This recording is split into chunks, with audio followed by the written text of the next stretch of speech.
पढ़ने वाले हैं, अपने महत्वपूर्ण विचारक जो आपके एग्जाम के लिए इंपॉर्टेंट हैं। हम पढ़ेंगे आज थॉमस एक्विनास, और ध्यान रखिएगा ये काफी इंपॉर्टेंट है। थॉमस एक्विनास और मैकियावेली, इन दोनों को पढ़ेंगे क्योंकि एग्जाम में डेफिनेटली प्रश्न आते हैं। तो ध्यान रखिएगा कि जितना कठिन संघर्ष होगा उतनी ही शानदार सफलता होगी, उतनी ही शानदार जीत होगी। तो कहने का मतलब है कि संघर्ष जीवन का एक अभिन्न अंग है। आप जितना संघर्ष करेंगे, जितनी मेहनत करेंगे, उतनी ही शानदार आपको सफलता मिलती है। तो हर क्षेत्र में, हर फील्ड में ये बात होती है। यानी अपने यहाँ पर अगर आप बात करें कॉलेज के एग्जाम की, तो इसके लिए भी वही सफल होगा, वही अच्छे मार्क्स लाता है जो संघर्ष करता है, जो रातों से लड़ता है, वही जीत प्राप्त करता है, वही अच्छे नंबर ले आ पाता। तो इस तरह से हम आगे बढ़ते हैं, अपनी ज्यादा समय व्यर्थ न कर सीधा सा टॉपिक पे आएंगे। तो आपको मैंने पहले से कुछ पॉइंट हाईलाइट कर दिए है।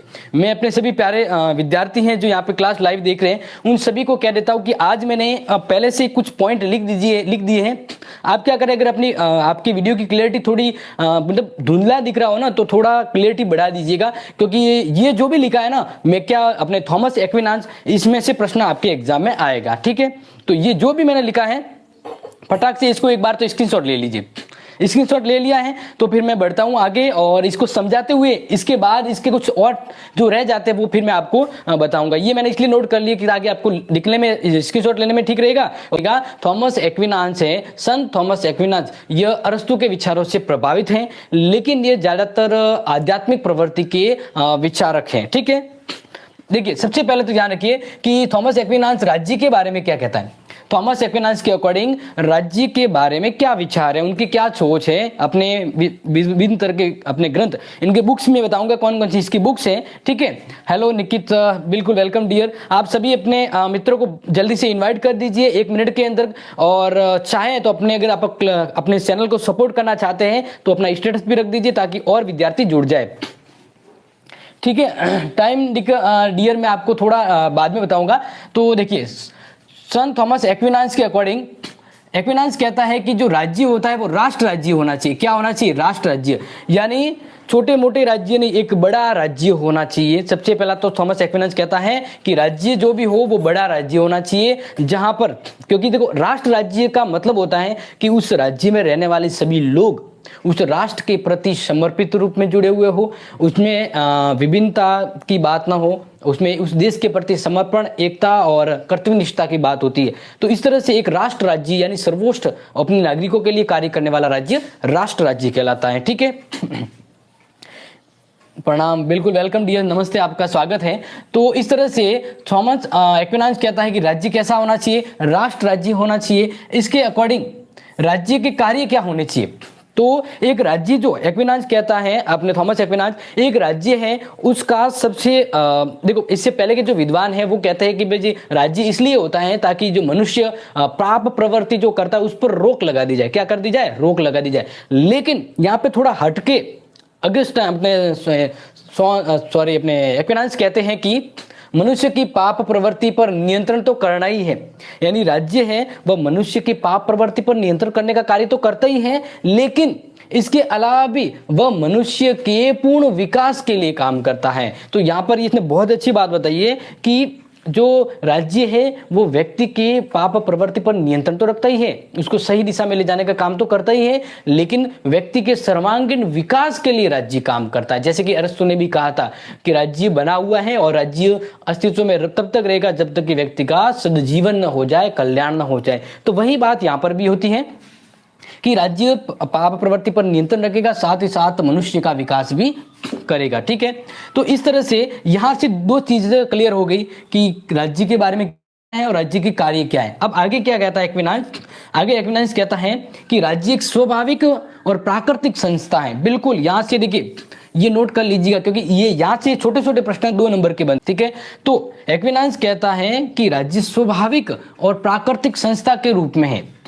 कहने का मतलब है एक तो होती है कृत्रिम, जिसको लोग बनाते हैं राज्य को, लेकिन यहाँ पर अरस्तु की तरह इसने कहा है, जैसे अरस्तु को भी मैंने आपको बताया था कि वह राज्यों की स्वाभाविक संस्था मानता है कि राज्य को किसी ने बनाया नहीं है, राज्य ऑटोमेटिकली बना। जैसे परिवार से कुटुंब बनता है, एक समाज बनता है और समाज से राज्य बना। तो इसी तरह ये एक स्वाभाविक नेचुरल है। ठीक है ना, ये एक नेचुरल है।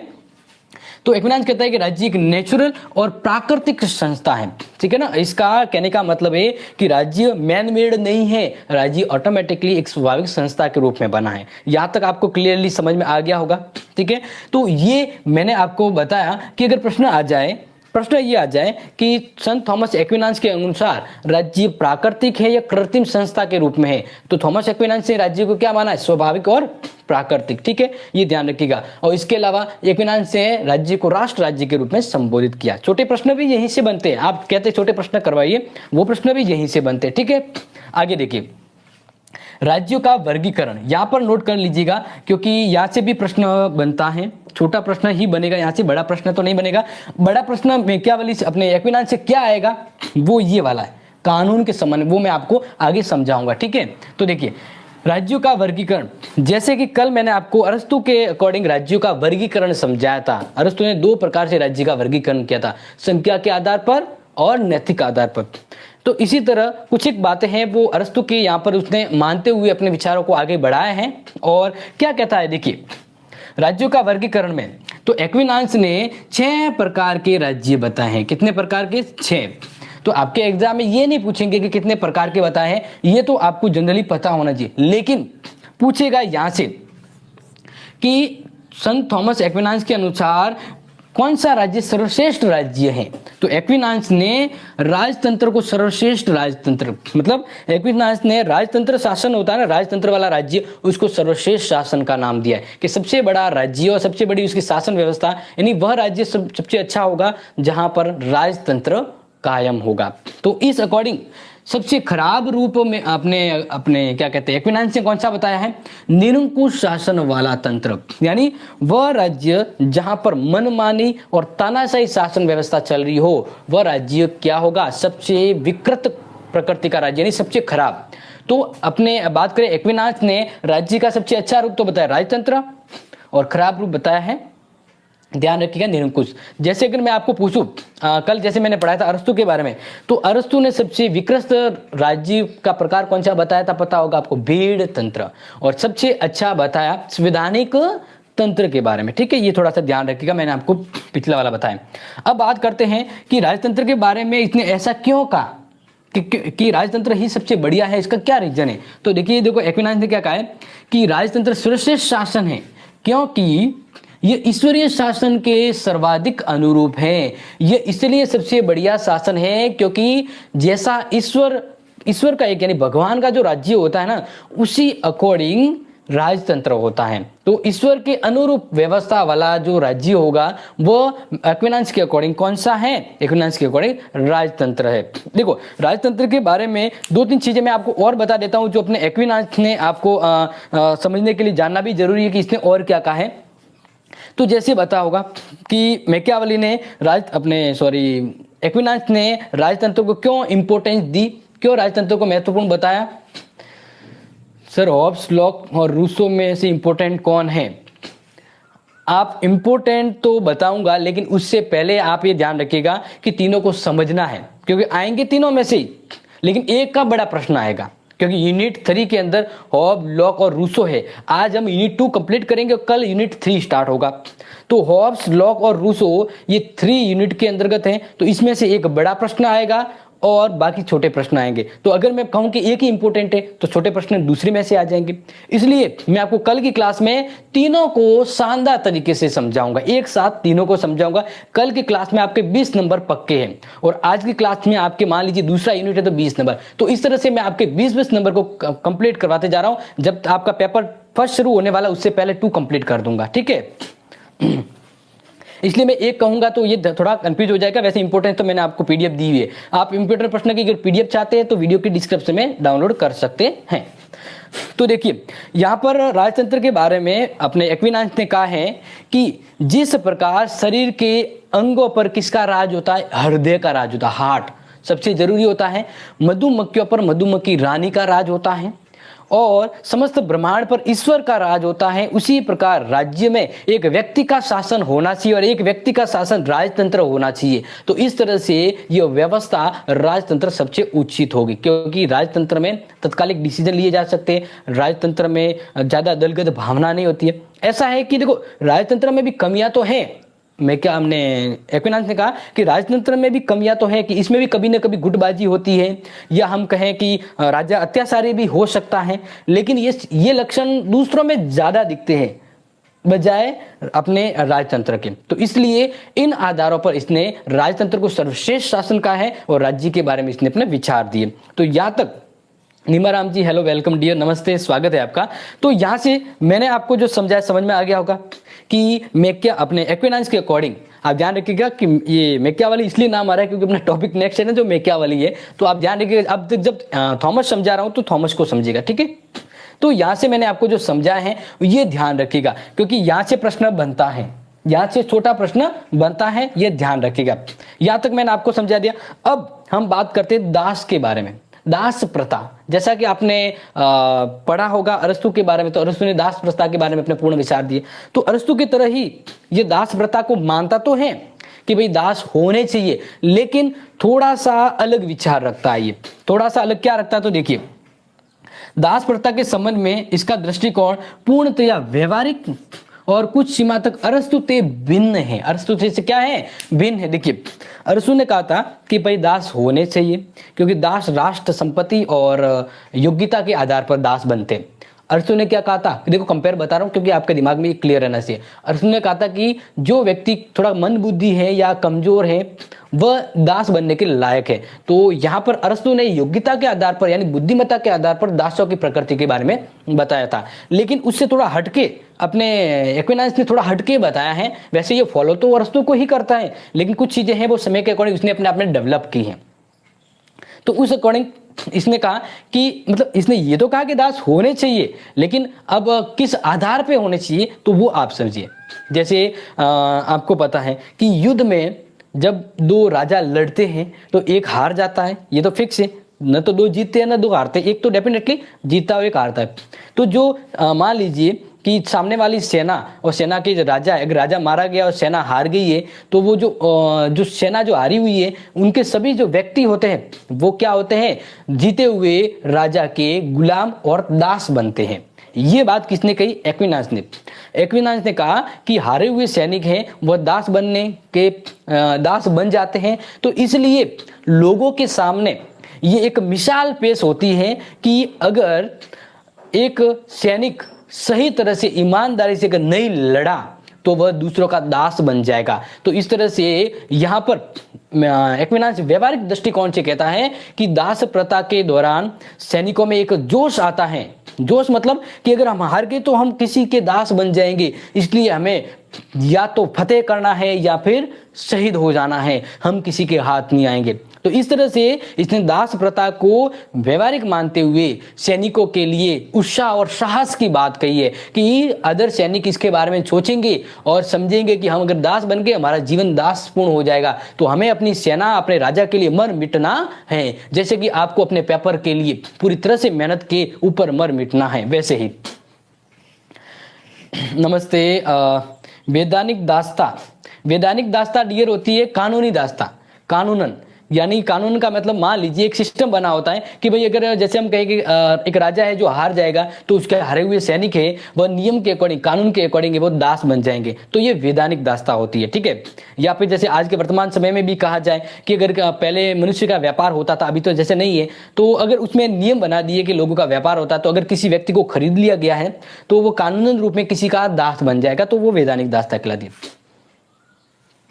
डू और डाई सिचुएशन, क्या बात है, बिल्कुल आपने सही पॉइंट पकड़ा है। तो अपने यहाँ पर एक्विनाइस यही कहता है कि यहाँ पर दास प्रथा के बारे में व्यवहारिक दृष्टिकोण दिया है कि या तो स्वयं अच्छे काम करो या फिर दास बन जाओ। तो थोड़ा सा अरस्तु से अलग दृष्टिकोण अपना है। यहाँ से क्लियर हो गया।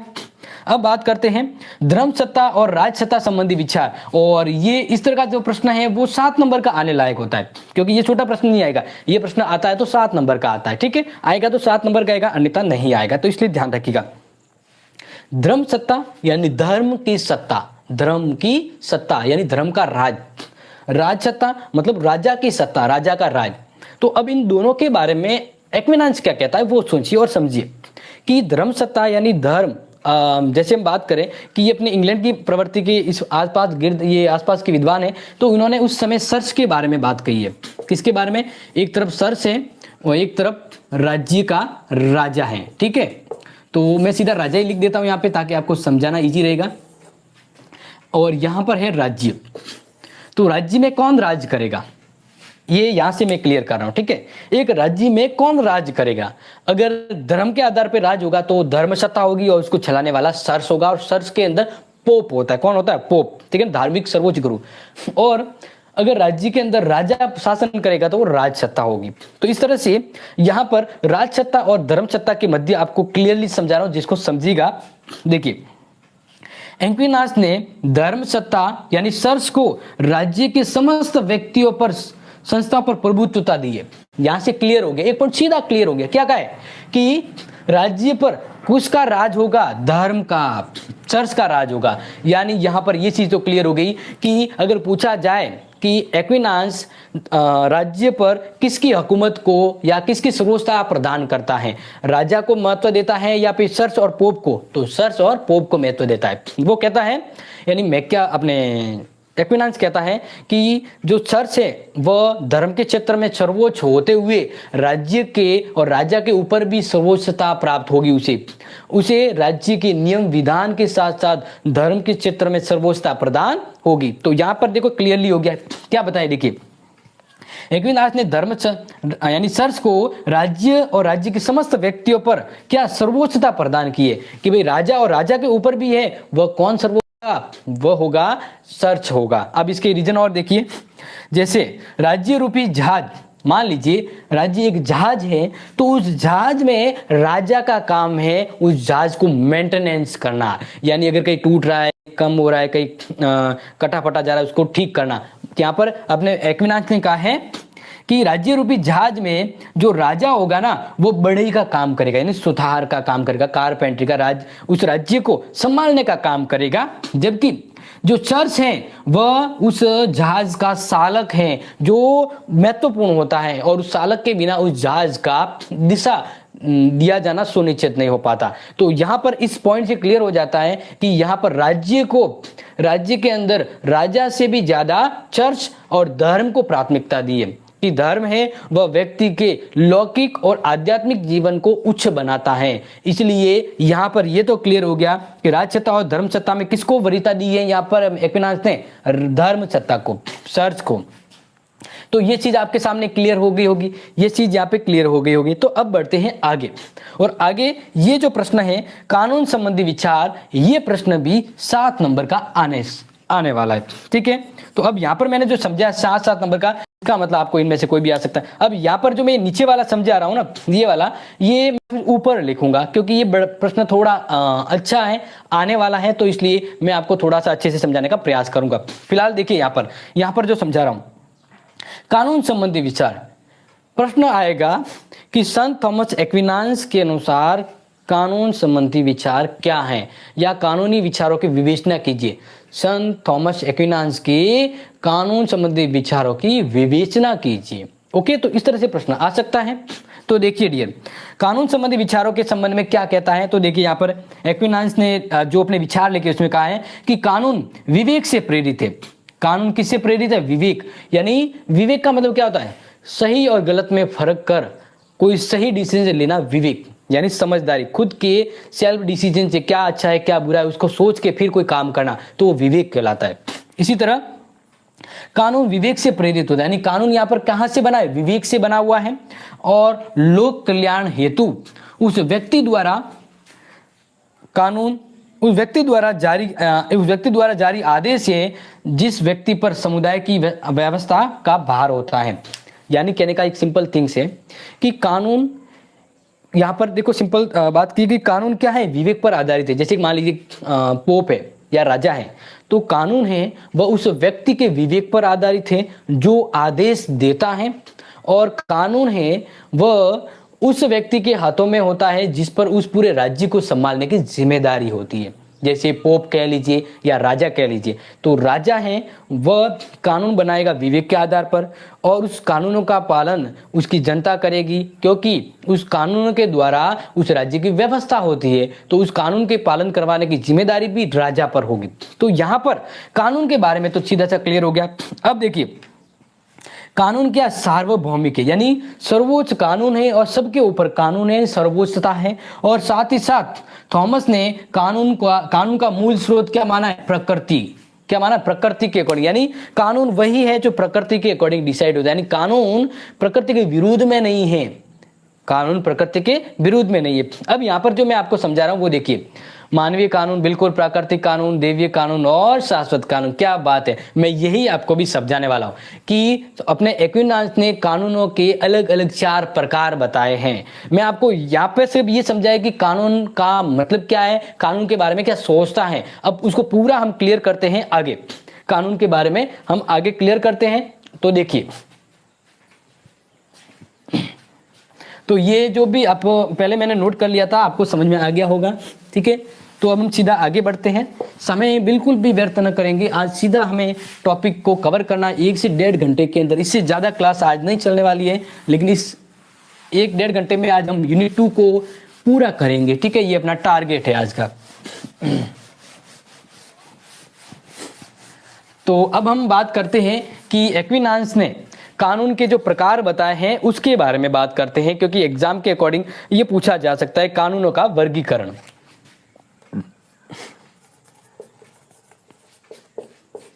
कानूनों का वर्गीकरण, ठीक है। अब यहां पर मैं हर एक के बारे में आपको बता देता हूं कि कौन सा कानून क्यों है, इसका नाम ये दिया गया है। तो सबसे पहले अगर ये प्रश्न आ रहा है तो आपको कानून के बारे में पहले समझाना होगा, फिर 4 प्रकार वापस नाम लिखेंगे, फिर बाद में चारों प्रकार को अलग अलग समझाना है, क्योंकि बड़ा प्रश्न आए तो आपको पॉइंट का विशेष ध्यान रखना है। तो सबसे पहला बताया शाश्वत कानून। कौन सा कानून बताया, शाश्वत। मैं आपको हर एक के अर्थ भी बताऊंगा, इसलिए फटाफट पहले तो इसको नोट कर लीजिएगा। प्राकृतिक कानून, कौन सा कानून, प्राकृतिक कानून। तीसरा कानून मानवीय कानून, ठीक है। और चौथा कानून है देवीय कानून। अब यहां पर देखिए, जो मैं आपको समझाना चाहता हूं वो चीज यहां पर थोड़ा सा गौर करेंगे कि यहां पर कुछ चीजों के बारे में एक विशेष जिक्र किया गया है। यहां पर कहा गया है कि शाश्वत और देवीय कानून का संबंध धर्म और आध्यात्मिकता से है, यानी ये जो दोनों हैं ये किससे बिलोंग करते हैं, ये धर्म और नैतिकता से बिलोंग करते हैं। किससे, धर्म और नैतिकता से। नैतिकता को हम यहाँ पर थोड़ा उसका एडवांस वर्जन यहाँ पे आध्यात्मिकता कहेंगे। क्या कहेंगे, ये पूछा जा सकता है, तो नोट कर लीजिएगा कि शाश्वत कानून और देवी कानून का जो मूल भावार्थ है या वो जो थिंग्स विचार इसमें मौजूद है वो धर्म और आध्यात्मिकता के ऊपर है, ठीक है। इसी तरह जो प्राकृतिक कानून है यहाँ पर डियर, ठीक है ना, क्या कह रहा हूं, प्राकृतिक कानून। तो प्राकृतिक कानून और मानवीय कानून है वो राजनीतिक और भौतिकता से संबंधित है। राजनीतिक एवं भौतिकता से संबंधित है, ठीक है। ये यहाँ पे समझ में आ गया। ये मैंने थोड़ा एडवांस समझा दिया है, क्योंकि ऐसा बड़ा प्रश्न आए तो ये आपका प्लस पॉइंट होगा। आप ऐसा लिख सकते हैं बाद में कि एक्विनास के अकॉर्डिंग जो शाश्वत कानून देवीय कानून है वह धर्म और आध्यात्मिकता के ऊपर डिपेंड होते हैं, लेकिन प्राकृतिक और मानवीय कानून का जो मूल स्रोत है या मूल जो इसकी जो व्यवहारिकता है वह राजनीतिक और भौतिकता से संबंधित होती है। यानी एक सिंपल कहना कि शाश्वत कानून और देवीय कानून किससे संबंधित है, धर्म और आध्यात्मिकता से। तो प्राकृतिक कानून मानवीय कानून किससे संबंधित है, राजनीतिक और भौतिक, यानी व्यक्ति के लौकिक जीवन से, ठीक है। यहाँ पर आपको समझ आ गया। अब सीधा सा हम बढ़ते हैं, आपको हर एक के बारे में समझा देता हूँ। ये शॉर्ट में आप लिख दीजिएगा। अब हर एक के बारे में आपको थोड़ा सा इजीली समझा देता हूँ। देखिए, यहाँ पर हम कहेंगे कि शाश्वत कानून क्या है। शाश्वत कानून सिंपल एक डेफिनेशन है। शाश्वत कानून है वह ईश्वरीय ज्ञान पर आधारित है। किस पर आधारित है, ईश्वरीय ज्ञान।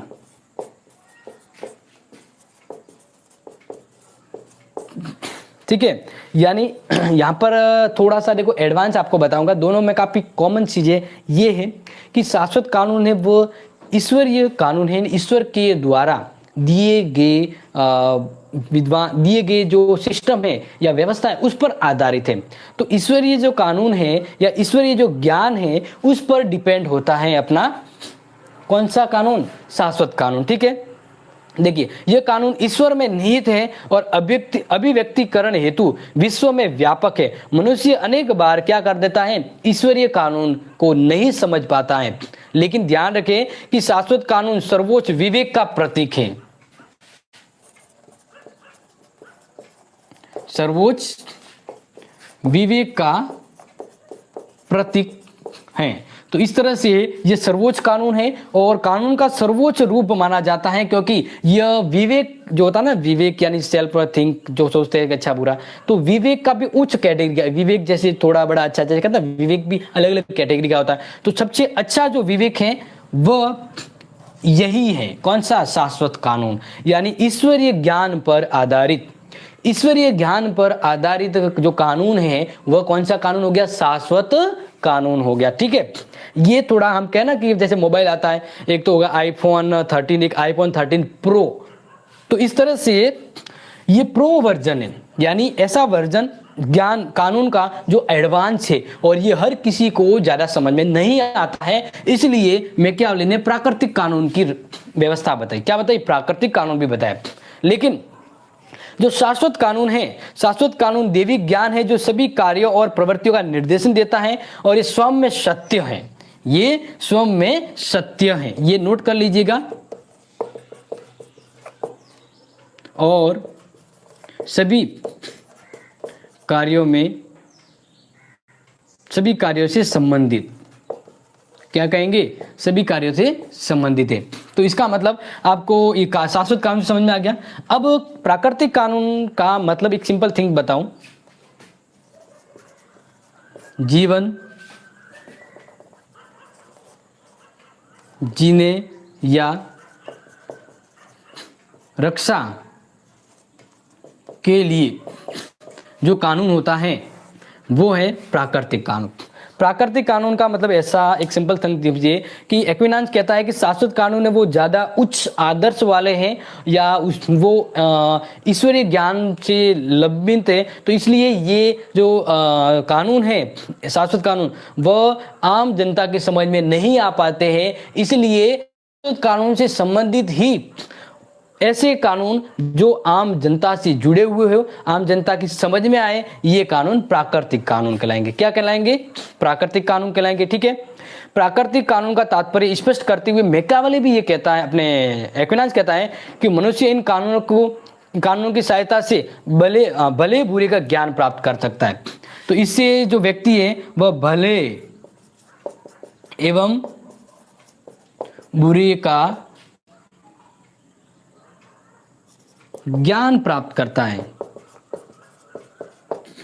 अच्छा बुरा समझ व्यक्ति में कब आती है, जब व्यक्ति प्राकृतिक कानून के अंतर्गत रहता है। तो प्राकृतिक कानून के द्वारा व्यक्ति को अच्छे बुरे की समझ आती है और यह शाश्वत कानूनों के संबंधित है, क्योंकि शाश्वत कानून एडवांस वर्जन पे है, लेकिन ये आम लोगों के समझ में नहीं आते। इसलिए उससे थोड़ा सा इजी वाला कि भाई शाश्वत कानून को थोड़ा इजी कर दिया गया, तो वो प्राकृतिक कानून हो गया। तो इस तरह से यहाँ पर प्राकृतिक कानून है वह बोधगम्य और स्पष्ट है, बोधगम्य एवं स्पष्ट है। क्यों, क्योंकि शाश्वत कानून है थोड़े एडवांस वर्जन है, वो आम लोगों को समझ में नहीं आते, जबकि जो प्राकृतिक कानून है वह बोधगम्य होते, समझ में आते। लेकिन इसमें कुछ सारांश है वो प्राकृतिक कानून में दैवीय कानून का ही है। अब यहाँ पर अगर देखा जाए तो प्राकृतिक कानून विश्व के सभी वस्तुओं में समान रूप से व्याप्त होता है। जैसे मान लीजिए कि पशुओं में, वनस्पति में, सब में यह व्याप्त होता है। लेकिन यहाँ पर जीवन की सुरक्षा या आत्मरक्षा प्राकृतिक कानून के अंतर्गत आती है। अगर पूछा जाए कि भाई प्राकृतिक कानून जो है वो हम कैसे काउंट करें, तो प्राकृतिक कानून का मतलब हो गया जैसे जीवन जीने का अधिकार या जीवन की रक्षा का जो व्यवस्था है, तो इनके लिए प्राकृतिक कानून होता है कि आपको जीवन जीने या जीवन की रक्षा है प्राप्त है। तो ये कौन से कानून के अंतर्गत प्राप्त है, का प्राकृतिक कानून के अंतर्गत। तो इसका मतलब यहां से आपको क्लियर हो गया। नेक्स्ट बात करते हैं मानवीय कानून के बारे में, साथ साथ में नोट कर लीजिएगा। मानवीय कानून के बारे में समझ लीजिए।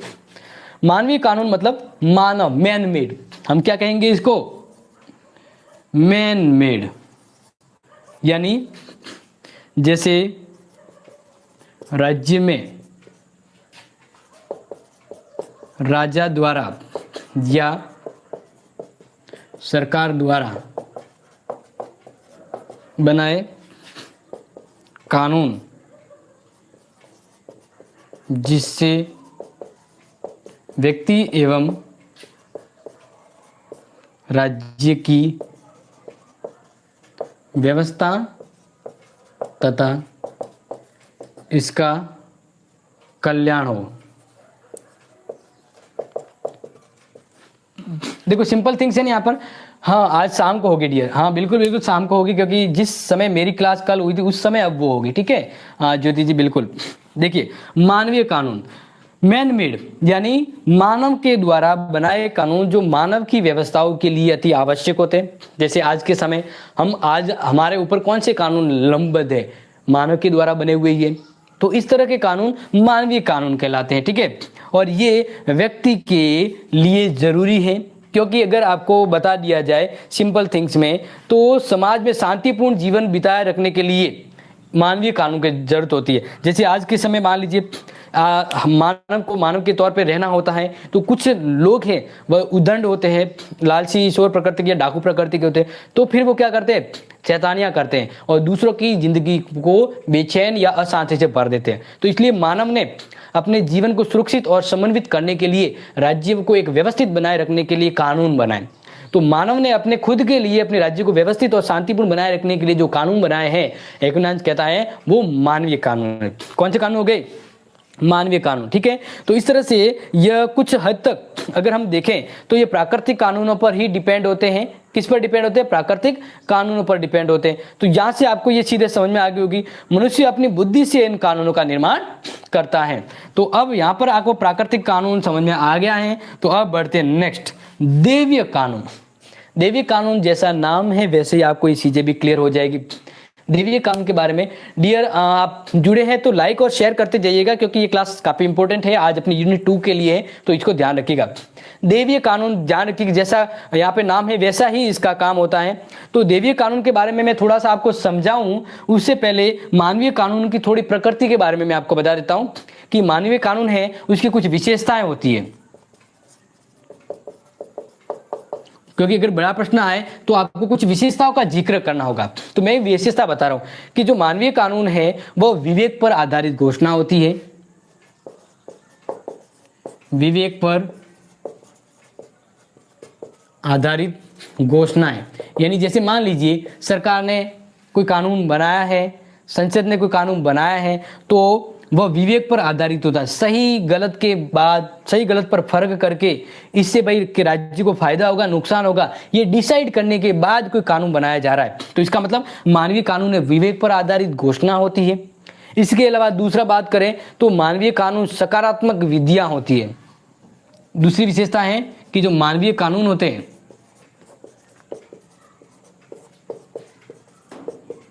सकारात्मक विधियों से बने होते हैं, यह सकारात्मक मेथड होता है। मानवीय कानून बनाने का उद्देश्य क्या होता है, सही करना या गलत करना। आपको पता है कानून मानव के द्वारा क्यों बनाए जाते हैं, एक सरकार एक व्यवस्था में क्यों कानून बनाए जाते हैं, क्योंकि सही करना है। तो कानून का उद्देश्य होता है सकारात्मक दृष्टिकोण। तो इस तरह से हम कहें कि मानवीय कानून है वह सकारात्मक विधियों से प्रेरित होते हैं। साथ ही साथ मानवीय कानून लौकिक क्षेत्र तक सीमित होते हैं। यहां पर समझिएगा, मानवीय कानून लौकिक क्षेत्र तक सीमित। लौकिक का मतलब होता है इस लोक में मानव के बने कानून हैं वो इस लोक में काम आते हैं। परलोक में काम आते हैं क्या, कि आज बनाए ये यहाँ पे अपने मानव यानी इस लोक में जो कानून है वह इसी लोक में काम आते हैं। तो मानव के बनाए कानून इस लोक में काम आते, इस लौकिक में काम आते, परलोक में काम नहीं आते। तो इसलिए मानवीय कानून की क्या विशेषता होगी कि मानवीय कानून लौकिक क्षेत्र तक ही सीमित होते हैं। इसके अलावा मानवीय कानून के पीछे दंड शक्ति का बल होता है। चौथा, मानवीय कानून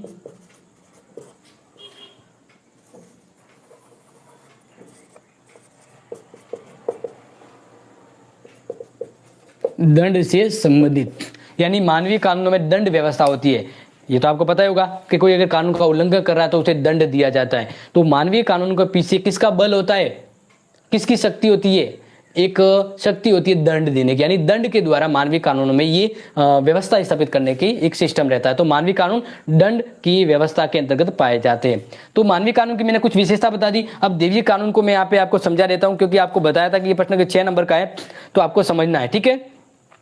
तो यहाँ पर देखें कि देवीय कानून का एक सिंपल फॉर्मूला है जो आपको समझना है कि पुराने ग्रंथ देवताओं के, मतलब पुराने जैसे देवी देवताओं के ग्रंथ या है जो ग्रंथ रीतियां हैं, उस पर आधारित जो कानून है वो देवीय कानून कहलाते हैं, ठीक है।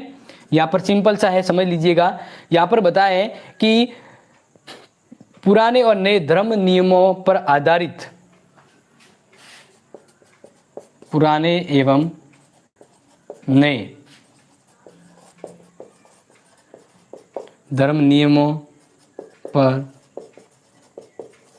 आधारित व्यवस्था, ठीक है ना। यहां से क्लियर ही है कि देवीय कानून का मतलब होता है कि इसके पीछे सोर्स क्या है, इसके पीछे सोर्स है कि भी पुराने ग्रंथ है जो है वो यहाँ पर है, पुराने ग्रंथ है, पुरानी बुकें हैं, या ईश्वर का मतलब कहीं न कहीं बड़े धर्मों गुरुओं के द्वारा कोई बुकें हैं, तो उसमें जो जिक्र किया गया, जैसे बाइबल, तो इन बाइबल या हम जैसे अपने यहाँ पर बात करें जैसे भगवत गीता है ये, तो इनमें जैसे हम बात करें तो ये व्यक्ति को जीवन जीने का तरीका बताते हैं।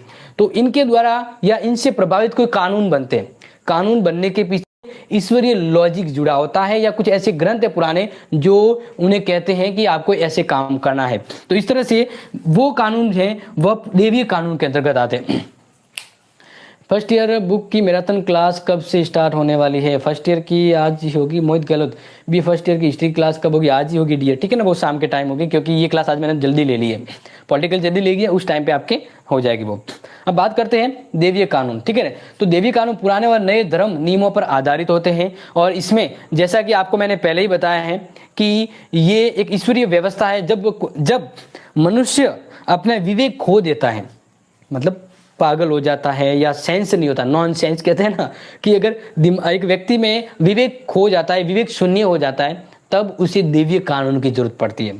यानी जहां पर मानवीय कानून असफल हो जाता है, वहां पर कौन सा कानून आता है, वहां पर कौन सी व्यवस्था आती है?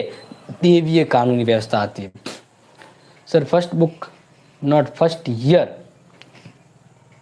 हाँ, आपके फर्स्ट ईयर को बिल्कुल आप फर्स्ट ईयर की बात करें ना हिस्ट्री की, तो हिस्ट्री की आज शाम को होगी, हिस्ट्री की आज शाम होगी, अगर आप ऐसा करें। ओके, आप कह रहे फर्स्ट बुक यानी फर्स्ट पेपर कब होगा, ये कह रहे हैं ना, तुलनात्मक राजनीति। तो बिल्कुल हाँ, वो मैंने देखो ये सेकंड पेपर इसलिए शुरू किया है क्योंकि एग्जाम थोड़ा दूर है, तो मैंने सोचा कि पहले पेपर 2 कंप्लीट करवा देता हूँ, फिर जैसे ही आपका एग्जाम नजदीक आने वाला होगा तब ये पेपर 2 पूरा हो जाएगा, और एग्जाम के दरमियान तरोताजा आपका फर्स्ट पेपर आपको करवाया जाएगा, ठीक है। तो इसलिए फर्स्ट पेपर इसकी जस्ट बाद, क्योंकि ये सेकंड यूनिट है, कल थर्ड यूनिट हो जाएगा, और 2 दिनों में अपना पेपर ये जो 2 है वो समाप्त हो जाएगा, फिर रहा पेपर फर्स्ट। ओके तो देखिए यहाँ पर पुराने नियमों पर आधारित हो, और ये जहां पर मानव के कानून फेल होते हैं वहां पर ईश्वरीय कानून आते हैं। तो यहां से आप समझ गए होंगे। अब बात करते हैं जो इंपॉर्टेंट आपको समझाने वाला हूं नेक्स्ट, कि अब ये तो मैंने आपको समझा दिया, अब थोड़ा सा एक कंपैरिजन में बता देता हूं, हो सकता है एग्जाम में आ जाए, क्योंकि संभावना रहे तो फिर इसको क्लियर करना होता है। वैसे तो एक्विनांश पूरा हो गया है, ठीक है, लेकिन अब मैं आपको बता देता हूं कि एक्विनांश के विचारों पर अरस्तु का ज्यादा प्रभाव है, ठीक है, अरस्तु का ज्यादा प्रभाव है। तो थोड़ा सा मैं आपको तुलना करके बता रहा हूं कि अरस्तु और एक्विनांश के विचारों में तुलना।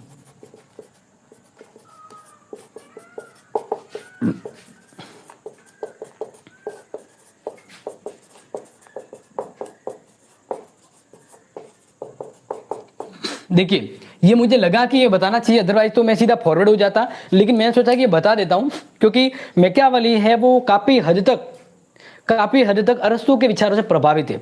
एक कहते हैं ना कि इसने अरस्तु के विचारों को अपनाया है लेकिन पूरी तरह से नहीं अपनाया। ये कहता है अरस्तु सही है लेकिन पूर्णतः सही नहीं है। तो यहां पर आपको एक बेसिक चीज तो मैंने आपको बता दी कि ये अरस्तु के विचारों को मानता है, काफी हद तक इसने अरस्तु के विचारों के अकॉर्डिंग अपने विचार रखे हैं, यानी ये अरस्तु के विचारों ने इसको सबलता प्रदान की है।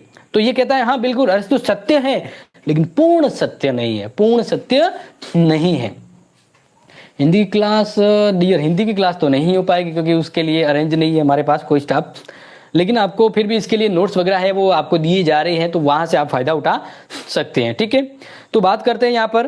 तो यहाँ पर हम यही कहेंगे कि एक्विनास ने अपने दर्शन में प्रारंभ से अंत तक अरस्तु के सिद्धांत को स्वीकार किया है।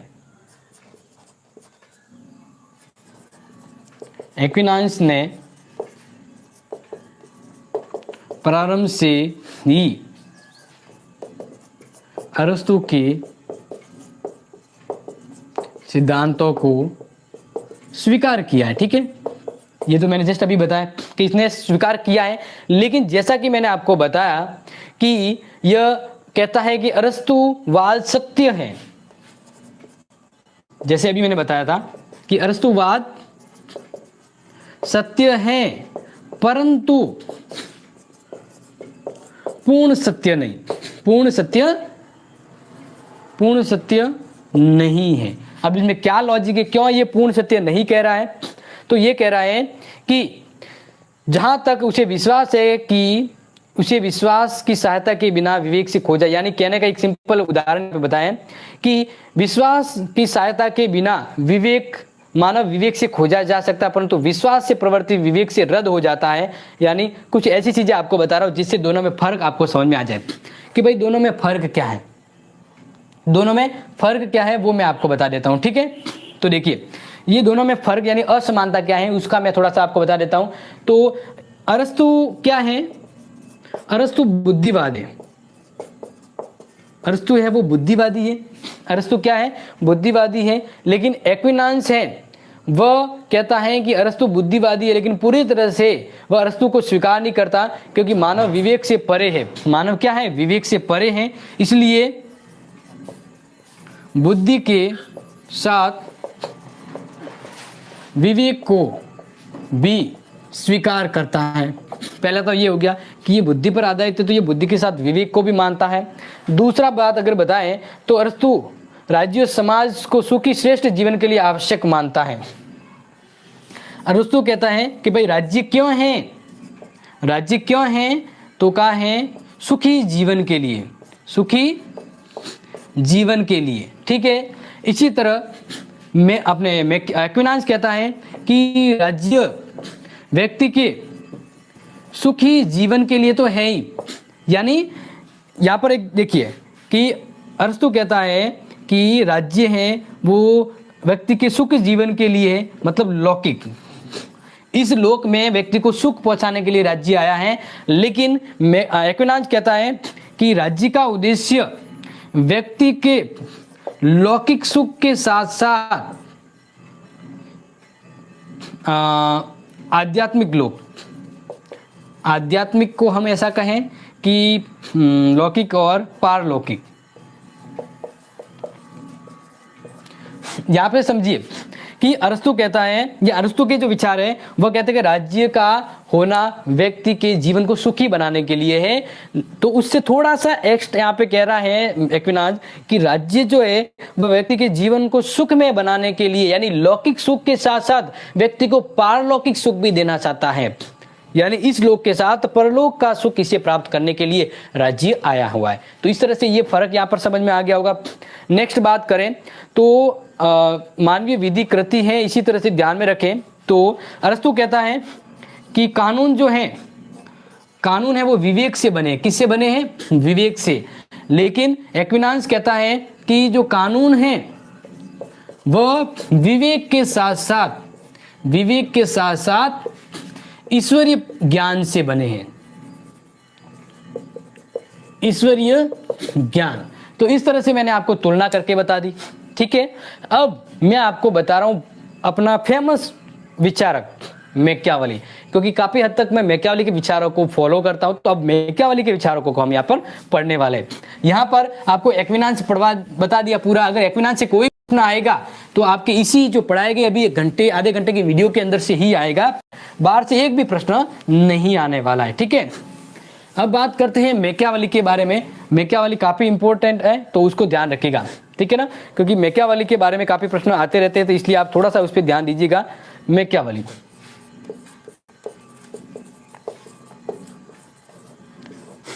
मैकियावेली के बारे में ध्यान दीजिएगा। मैकियावेली से संबंधित प्रश्न 4-5 प्रश्न आ सकते हैं कि मैकियावेली को पुनर्जागरण का अग्रदूत कहा जाता है, मैकियावेली के मानव संबंधी विचारों के बारे में बताइए, मैकियावेली के राज्य संबंधी विचारों के बारे में बताइए। तो इस तरह से अलग अलग 5 तरह के प्रश्न आ सकते हैं, ठीक है ना, 4-5 प्रकार के प्रश्न आ सकते हैं। लेकिन अब यहाँ पे मैं आपको वो उन्हीं प्रश्नों को सार करके बता रहा हूं, तो समझिएगा कि मैकियावेली जो है वह युग का शिशु है, यानी पुनर्जागरण का प्रतिनिधित्व क्यों। प्रश्न आएगा कि मैकियावेली को पुनर्जागरण का शिशु कहा जाता है या पुनर्जागरण का अग्रदूत कहा जाता है, तो क्यों, स्पष्ट कीजिए।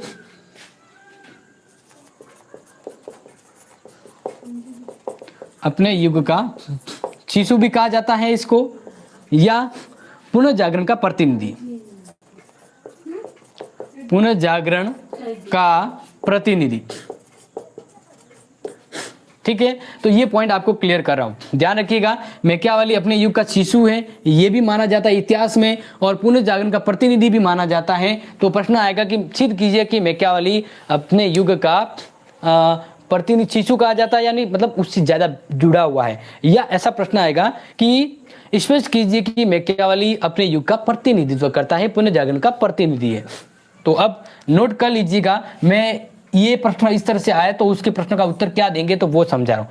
पहला, शक्तिशाली राजतंत्र की स्थापना।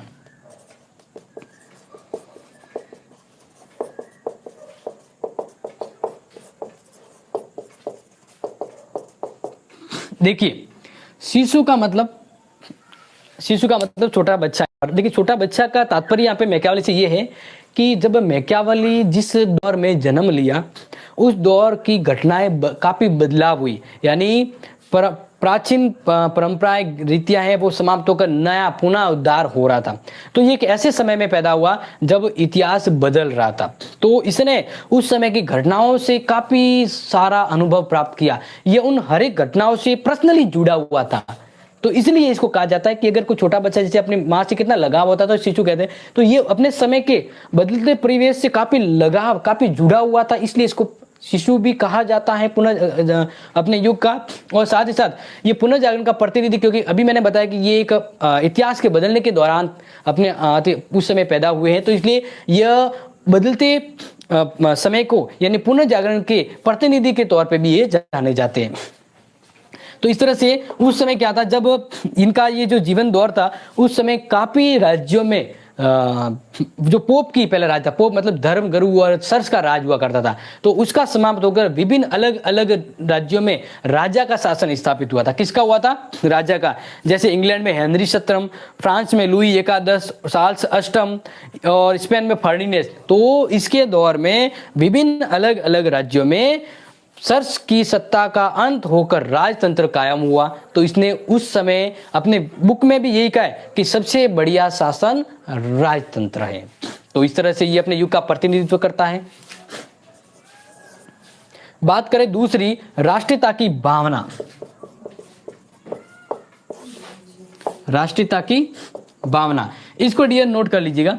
राष्ट्रीयता की भावना के बारे में अगर प्रश्न मतलब ये आपको लिखना है तो समझना है कि जब फ्रांस की भांति शक्तिशाली राष्ट्र की अध्यक्षता में राष्ट्रों का एकीकरण चाहता था, यानी मैकियावेली ने अपनी रचना में भी यही जिक्र किया है कि एक राष्ट्र है वो राजतंत्र है, वो सर्वोच्च होता है। तो राजतंत्र में उनके लोग हैं वो राजा के प्रति जुड़े हुए होने चाहिए, लोगों का उस राज्य के प्रति सहयोग, समर्पण और राष्ट्रवादी भावना होनी चाहिए। 15 मिनट, ठीक है।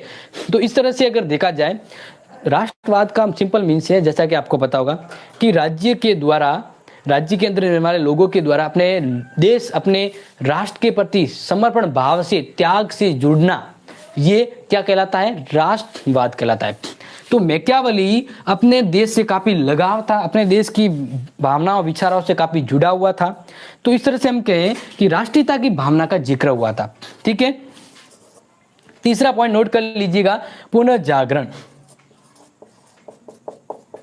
और ये तो हम यहाँ पे बात कर ही रहे, ये तो यहाँ पर मैं आपको समझा ही रहा हूँ कि मैकियावेली का जन्म बुद्धि के पुनरोदय के काल में हुआ था। इसने अपनी रचनाओं में भी काफी बार यही जिक्र किया है। राजनीतिक क्षेत्र में साम्यवाद का अंत होकर राष्ट्रीय राज्य की स्थापना हुई थी और उस दौरान इनका जन्म हुआ था। इस काल में व्यापार और छापखाने, कला या यातायात के साधनों का विकास हुआ था। नई चेतना, नए दृष्टिकोण और स्वतंत्रता की भावना का विकास हुआ था।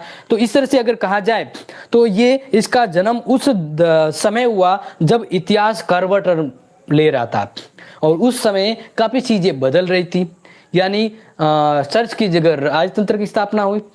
हर जगह यही देखा गया कि जहां पर अधिनायक तंत्र था वहां पर राजतंत्र आया, स्वतंत्रता का विचार उद्भव हुआ, कला, संस्कृति और छापे खाने की स्थापना हुई और इसने अपने ग्रंथों में इसका जिक्र किया। और इसके दौर में जब छापे खाने की शुरुआत हुई तो इसी अपने विचार को बढ़ावा देने में योगदान हुआ। इनके विचार काफी हद तक काफी लोगों के अंतर्गत अपनाए गए। और जैसा कि अगर हम आपको ये समझा रहे हैं तो इससे आपको ये समझ में आना चाहिए कि ये उस दौर का शिशु कहा जाता है, क्योंकि ये उसी दौर से काफी लगाव था, जुड़ा हुआ था और उस दौर में काफी इतिहास में काफी घटनाएं जब बदली तो उस दौर से इसके जीवन पर काफी प्रभाव पड़ा। तो इस तरह से हम कहें कि ये पुनर्जागरण के दौर में पैदा हुआ था और उस दौर में सामंत व्यवस्था का अंत हुआ था। क्या हुआ था? सामंत व्यवस्था का अंत होकर राष्ट्र राज्य की स्थापना हुई थी। राष्ट्र राज्य की स्थापना हुई थी।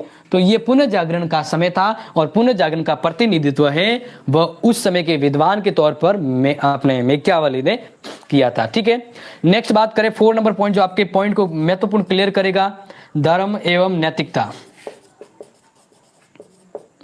वैसे आपको पता होगा कि अरस्तु ने सबसे पहले राजनीति में धर्म और नैतिकता को अलग किया है, या लेकिन मतलब नीति और राजनीति को अलग किया। धर्म के बारे में यहाँ पर इसने थोड़ा एडवांस काम किया है। मैकियावेली वह प्रथम विद्वान था जिसने राजनीति से को पृथक रखा, राजनीति से धर्म को पृथक रखा। लेकिन जैसा कि अभी मैंने आपको एक्विनास का बताया था, तो एक्विनास ने तो ये कहा था कि खुद ब खुद जो राज्य है या राजा है वो धर्म के अंतर्गत रह के काम करेगा। तो इसने तो दोनों का मिक्स माना है। लेकिन मैकियावेली ने धर्म और राजनीति दोनों को अलग करने का काम किया। तो ये इसने काफी पुनरुद्धार किया है कि धर्म का चित्र मानव के लौकिक जीवन न होकर आध्यात्मिक जीवन से होता है, उनके सद्गुण और प्रवृत्ति के होता है। लेकिन बात कर राजनीति का संबंध व्यक्ति के राजनीतिक दृष्टिकोण, व्यवहारिक दृष्टिकोण या राजनीतिक संचालन से संबंधित होता है। तो इस तरह से मैकियावेली ने धर्म और राजनीति को पृथक करने का काम किया है। ठीक है, यहां से ये क्लियर हो गया। ये अगर प्रश्न आपके आ जाए तो आप सिंपल सा लिख सकते हैं। अब बात करते हैं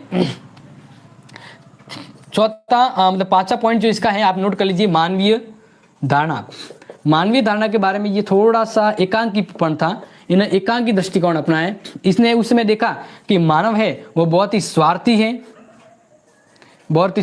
है या लालची है, ठीक है ना, मतलब ही है और अपने मतलब के लिए वो कुछ भी कर सकता है। तो इस तरह से जब घटनाएं बदल रही थी उस घटना में उसने मानव को एक ही एकांक दृष्टिकोण के अंतर्गत देखा, यानी मानव का एक ही पक्ष देखकर इसने इसका वर्णन किया है।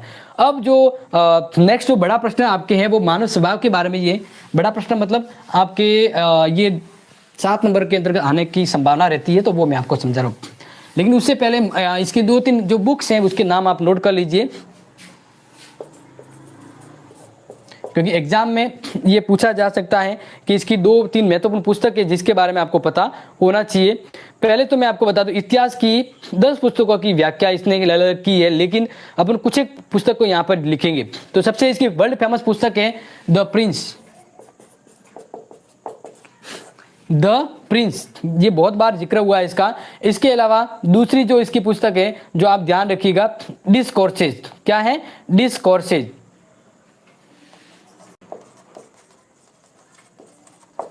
ये इसकी दूसरी पुस्तक है, ठीक है।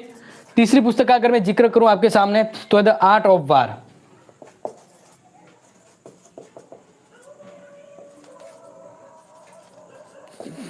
ठीक है। और चौथी पुस्तक जो मैकियावेली ने लिखी थी वो है फ्लोरेंस का इतिहास, हिस्ट्री ऑफ फ्लोरेंस। या फिर इसका हिंदी में नाम लिख देता हूं ताकि आपको, वैसे इन सभी को हिंदी समझा देता हूं, फ्लोरेंस का इतिहास। फ्लोरेंस का इतिहास, ठीक है। आगे देखिए, द प्रिंस द प्रिंस तो जो आपको पता है प्रिंस ही इसका नाम है, लेकिन इसके अलावा डिस्कोर्सेज यानी शासन कला पर व्याख्या के संबंध में discourses. The art of war, art of war का यहाँ पे हिंदी वर्ड है युद्ध की कला, युद्ध की कला। तो इस तरह से यहाँ पर ये मैकियावेली की टॉप फेमस पुस्तक है, लेकिन सबसे ज्यादा इसकी फेमस पुस्तक है वो है द प्रिंस, द प्रिंस। ठीक है, अब बात करते हैं इनके नेक्स्ट विचारों के ऊपर। मानव स्वभाव संबंधी विचार।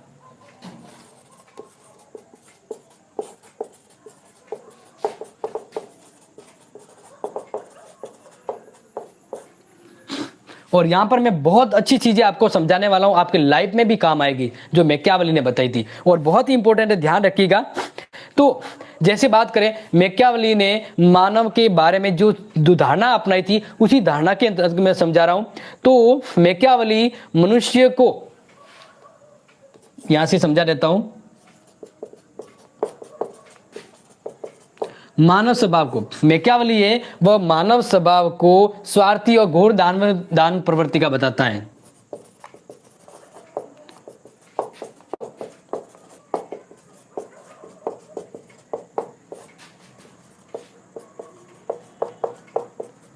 अब इससे रीजन भी बताऊंगा कि क्यों भाई मैकियावेली है वह व्यक्ति को मानव कहता है कि मानव है कि स्वार्थी और दानवी प्रवृत्ति का, तो ये भी बताऊंगा। लेकिन एग्जाम में आपके आएगा कि मैकियावेली के मानव स्वभाव संबंधी विचारों की विवेचना कीजिए, तो आपको पता होना चाहिए, या ये आ सकता है कि मैकियावेली के मानव संबंधी विचारों की आलोचनात्मक परीक्षण कीजिए। तो इस तरह का प्रश्न आने की संभावना रहती है, इसलिए यहां पर इसको मैं 100% कर लेता हूं, तो नोट कर लीजिएगा। ठीक है, बात करते हैं कि इसने मानव के स्वभाव के बारे में इसका जो जिक्र किया गया है, वह इसने खुद अपनी जो पुस्तक है ना द प्रिंस, कौन सी पुस्तक है, द प्रिंस। ठीक है, तो प्रिंस के 17वें अध्याय में, कौन से अध्याय में इसका जिक्र किया है, 17वें अध्याय में किया, ये नोट कर लीजिएगा। इसने प्रिंस के 17वें अध्याय में मानव स्वभाव के बारे में अपने विचार दिए हैं, और यहां पर मैं सीधा सा हूबहू आपको बता देता हूं, तो समझिएगा कि सामान्य रूप से मनुष्य के बारे में कहा जाता है कि मनुष्य चंचल, कृतघ्न, झूठे, कायर और लोभी होते हैं। इसने अपने विचारों में जिक्र किया है कि मानव के बारे में, और क्या कहा है कि मानव चंचल होता है, झूठा होता है और कायर भी होता है। इसका भी इसने जिक्र किया है। चंचल मतलब यह है कि उसका कोई फिक्स डिसीजन नहीं होता, किसी एक बात पर बना रहे, क्योंकि हमारे कोई एक ऐसे आसपास का एक ऐसा बात है, एक ऐसा बंधु भी है जो कभी अपने विचारों पर टिकता नहीं है। इसी तरह यहां पर मैं आपको बताऊं, तो इसने मानव स्वभाव के बारे में कहा कि मानव है बहुत ही स्वार्थी प्रवृत्ति का होता है, मतलबी होता है। क्या होता है, मतलबी होता है, लोभी होता है। और जैसा कि आपको पता होगा, मैकियावेली ने कहा है कि एक व्यक्ति आपके साथ, कोई व्यक्ति आपके साथ तभी जुड़ता है जब आप किसी अच्छे काम में शामिल हो। अगर आपके पास कुछ नहीं होता है तो कोई आपका साथ नहीं देता है। सफलता में सब आपके साथ होंगे, लेकिन समस्याओं में आपके साथ कोई नहीं होगा। तो इस तरह से मैकियावेली ने कहा है कि मानव बहुत ही मतलबी और स्वार्थी होता है। क्या होता है, मतलबी और स्वार्थी होता है, क्योंकि जब आप किसी सफलता की सीढ़ी पे बैठे हो तब लोग आपको बुलाएंगे, लेकिन अगर आप कभी गिर चुके हो या आपके साथ कुछ गलत हुआ है तो लोग आपको खड़े भी नहीं करेंगे। इस तरह से मानव बहुत ही स्वार्थी प्रकृति का होता है।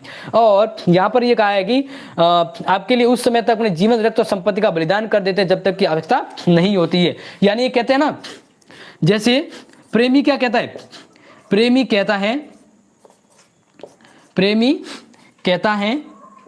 प्रेमिका से, प्रेमी प्रेमिका से कहता है, ये प्रेमी प्रेमिका से कहता है मैं तेरे लिए चांद तारे तोड़ लाऊं, चांद तारे तोड़ लाऊं, तू कहे तो जान लुटा दूं, तू कहे तो जान लुटा दूं। ये इसका जिक्र मैंने क्यों किया है, तो समझिए, मानव के स्वभाव के बारे में बता रहा है। मैं थोड़ा सा यहाँ पे अलग तरह से समझाने का प्रयास कर रहा हूं ताकि समझ में आ जाए। तो आज के समय आपने देखा होगा कि व्यक्ति, कोई भी व्यक्ति होता है ना, वो आपके साथ खड़ा होता है जब आप कई सफलता में यानी पैसों में खेलते हैं, लेकिन जब आप बर्बाद होते हैं, कोई भी आपकी समस्या होती है, कोई आपके साथ खड़ा नहीं होता। इसके अलावा मैकियावेली ने यहाँ पर भी कहा है कि कोई व्यक्ति है वह आपके लिए अपना जीवन, अपना रक्त, हर कुछ समर्पण करने को तैयार हो जाएगा। लेकिन जब वास्तव में जरूरत होगी ना तो वो नहीं मिलेगा। जैसे होता है ना कि प्रेमी प्रेमिका से कहता है, जानू मैं तेरे लिए सांड तोड़े तोड़ लाऊं, अगर तू कहे तो मैं तेरे लिए जान हाजिर कर दूं। लेकिन जब उस प्रेमिका को उसकी जरूरत होती है तब प्रेमी आस पास भी नहीं भटकता। तो इसी बात का जिक्र करते हुए मैकियावेली ने कहा है कि व्यक्ति बहुत मतलबी होता है। जब आपको जरूरत नहीं होती तब व्यक्ति कहता है कि तू कहे तो मैं तेरे लिए अपना जीवन समर्पित कर दूं, लेकिन वास्तव में जब जरूरत होती है तो व्यक्ति वहां पर दिखता भी नहीं है। तो व्यक्ति बहुत मतलबी स्वार्थी होता है। यहां पर इस बात का जिक्र किया गया है, समझ में आ रहा होगा। इसी के साथ साथ मैं आपको बता दूं कि इसकी एक दूसरी मैंने पुस्तक बताई थी, डिस्कोर्सेज। मैंने इसकी एक पुस्तक आपको बताई थी, डिस्कोर्सेज। तो डिस्कोर्सेज के अंतर्गत की कहा गया है कि व्यक्ति अपने व्यवहार में प्रेम, व्यय और धनोपार्जन की प्रवृत्ति से संचालित होता है। ये नोट कर लीजिए, व्यक्ति अपने जीवन में प्रेम, व्यय, ठीक है ना, प्रेम, व्यय और धनोपार्जन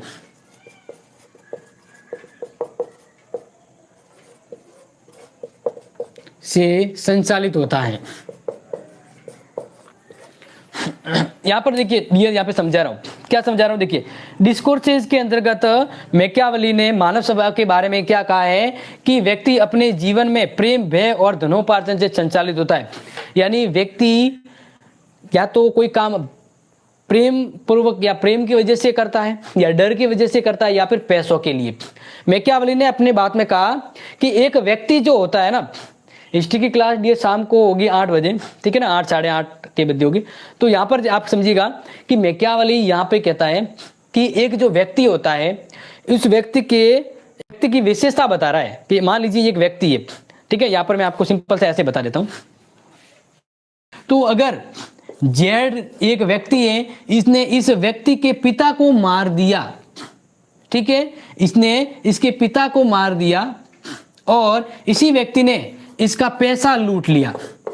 क्या लूट लिया? पैसा। या हम बात कर लें कि जेड और एक और व्यक्ति है एक्स, तो जेड व्यक्ति ने ए के पिता को मार दिया और एक्स व्यक्ति ने ए के पैसे लूट लिए। तो मानव क्या करता है, यानी जेड किसको याद रखेगा? अपने पिता के हत्यारे को नहीं, पैसे लूटने वाले को ध्यान जरूर रखेगा। यानी आज के समय मानव की एक विशेषता है कि मानव अपने पिता के हत्यारे को भूल जाता, लेकिन उसको कभी नहीं भूलता है जो पैसे लेके गया हो। तो आज के समय मानव के अंदर नैतिकता तो कम, स्वार्थ, प्रवृत्ति, भ्रष्टाचार, ये चीजें पाई जाती है।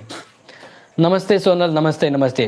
तो इस तरह से यहाँ पर बहुत खूब अच्छी बात बताई है मैकियावेली ने कि मानव स्वार्थी और दानव प्रवृत्ति का होता है। और वह यह भी कहता है, वह जैसे कि मैंने कहा ना कि प्रेम प्रेमिका से वादा करता है, तू कहे तो मैं तेरे लिए जान दे दूं, लेकिन वास्तव में प्रेमिका को ये जरूरत नहीं होती है, तब प्रेमी ये दावा करता है। लेकिन जब प्रेमिका को ये पता लगता है या प्रेमिका को जब जरूरत होती है ना, तो प्रेमी कहीं नहीं दिखता है। तो मानव स्वार्थी होता है, वह मतलब के लिए कुछ भी कर सकता है और वह अपने सब कुछ भूल जाएगा, लेकिन पैसे लूटने वाले को कभी नहीं भूलता है। तो इस तरह से मानव स्वभाव के बारे में यहाँ पर ये चीजें बताई गई और आपको समझ में आ गई होगी। तो इस तरह से बुद्धिमान शासक, यहां पर राजा से भी यही कहा है, लास्ट में शासक से ये कहा है, अगर शासक बुद्धिमान है तो उसे कहा है कि एक बुद्धिमान अगर व्यक्ति है, बुद्धिमान व्यक्ति से संपत्ति ना लूटे,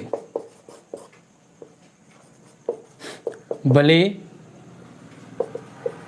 उसकी जान ले ले। तो यहां पर कहा है, राजा से भी, या मैकियावेली ने कहा है कि बुद्धिमान व्यक्ति से संपत्ति न लूटी जाए। अगर आप उसकी जान लेंगे तो भी कोई बात नहीं, लेकिन आज के समय संपत्ति लेना बहुत गलत पाप होता है। इस बात का यहाँ पर जिक्र किया गया है। ठीक है, आगे हम बात करते हैं। यहाँ पर मानव स्वभाव के बारे में मैंने आपको बताया, लेकिन इसके आलोचनात्मक परीक्षण के बारे में बताएं, यानी आलोचना। आपको मैंने कहा था ना ये बहुत इंपॉर्टेंट प्रश्न है। तो मानव स्वभाव के बारे में मैकियावेली क्या कहता है वो तो मैंने आपको बता दिया, लेकिन अब मैं आपको जो बता रहा हूं उस पर थोड़ा सा गौर कीजिएगा। आलोचना,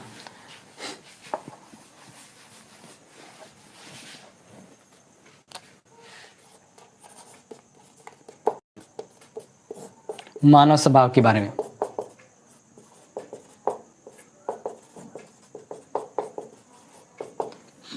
तो पॉइंट से बताऊंगा। पहला, एकांगी दृष्टिकोण। मैकियावेली है वो मानव स्वभाव के एक ही पक्ष पर ध्यान देता है, मानव स्वभाव के एक ही पक्ष पर ध्यान देता है कि उसने सिर्फ बुराइयां देखी है मानव की, जबकि मानव परोपकारी, नैतिक और धार्मिक चीजों को मानने वाला होता है। तो मानव के बारे में अगर बताए तो मानव पूरी तरह से लालची प्रकृति का ना होता है। मानव में दोनों तरह की खूबियां होती है, अच्छाई और बुराई, लेकिन मैकियावेली ने सिर्फ एक ही दृष्टिकोण पर देखा, एक ही पक्ष देखा है। इस तरह से यहाँ पर ये इसकी आलोचना बन जाती है। दूसरी बात करें तो मानव स्वभाव संबंधी मैकियावेली ने ये वहां की राजनीतिक परिस्थितियों के ऊपर व्यवहार को ध्यान में रखते हुए कहा है। तो इस तरह से मानव के जो विचार है, मैकियावेली के जो विचार है वह सार्वभौमिक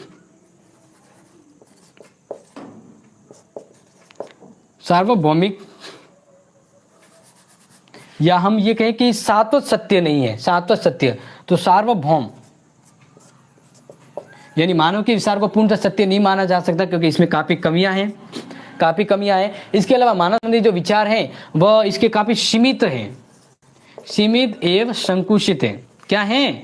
संकुचित, यानी नैरो माइंड है कि मानव के बारे में मैकियावेली छोटे सोच रखता है, क्योंकि मानव परोपकारी भी होता है, तो दयालु भी होता है, नैतिक भी होता है, स्वार्थी भी होता है, मतलबी भी होता है। लेकिन मैकियावेली ने मानव के बारे में अपनी सोच सीमित रख दी और पहले की धारणा अपनाए रखी हुई है, क्योंकि वो जिस समय था उस समय मानव है वो काफी इस प्रकृति के पाए जाते हैं। लेकिन वास्तव में देखा जाए तो इन तत्वों का यहाँ पे अंडर एस्टिमेट किया है, तो आप इसकी आलोचना के तौर पे इसको याद रख सकते हैं। ठीक है, नेक्स्ट बात करते हैं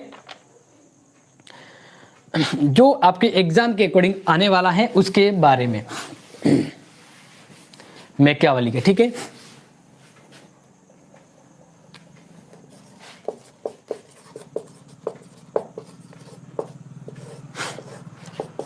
तो यहां पर जो इंपॉर्टेंट हाईलाइट उसको ही मैं बता रहा हूं ताकि नोट कर लीजिएगा।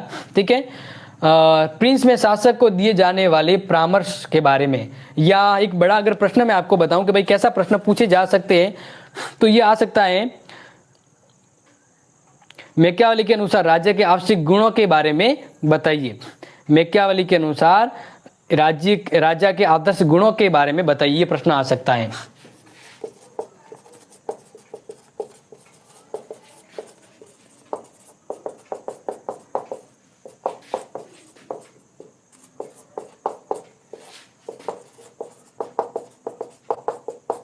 विशेषता बताइए। ठीक है, ये वाला प्रश्न आ सकता है।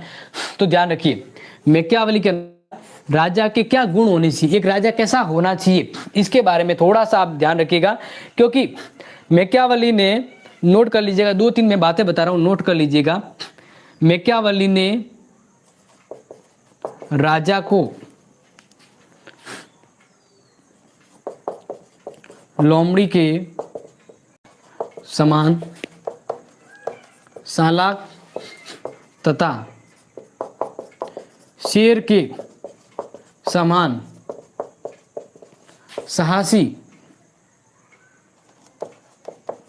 प्रवृत्ति अपनाने को कहा है। यानी राजा से ये कहता है मैकियावेली कि जब समय पड़े तो राजा को लोमड़ी की तरह चालाक और शेर की तरह साहसी होना पड़ेगा। जब जरूरत पड़े तब राजा अनैतिक भी हो सकता है, यानी राज्य के लिए राजा कुछ भी कर सकता है, ये बात यहाँ पर कही है। तो इस तरह से मैकियावेली के अनुसार राजा की ये व्यवस्था तो बता दी, लेकिन मैकियावेली के अनुसार कहा है कि राजा को या एक राज्य को कैसा होना चाहिए, एक राज्य के अंदर राजा को कैसा होना चाहिए, या राजा के क्या गुण होने चाहिए, क्या विशेषता होनी चाहिए, उसके बारे में यहाँ पर बताएं। तो ये एग्जाम में आने की संभावना है, 7 नंबर का प्रश्न आ सकता है। तो पहला जो, यानी एक और सिंपल बात बताऊं ना कि सफल शासक के क्या गुण है, ऐसा प्रश्न भी आ सकता है, सफल शासक के गुण।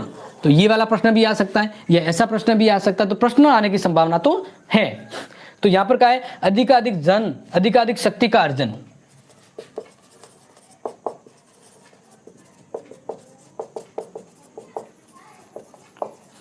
देखिए, मैकियावेली कहता है कि राजा को हमेशा शक्ति प्राप्त करने की मंशा से काम करना चाहिए।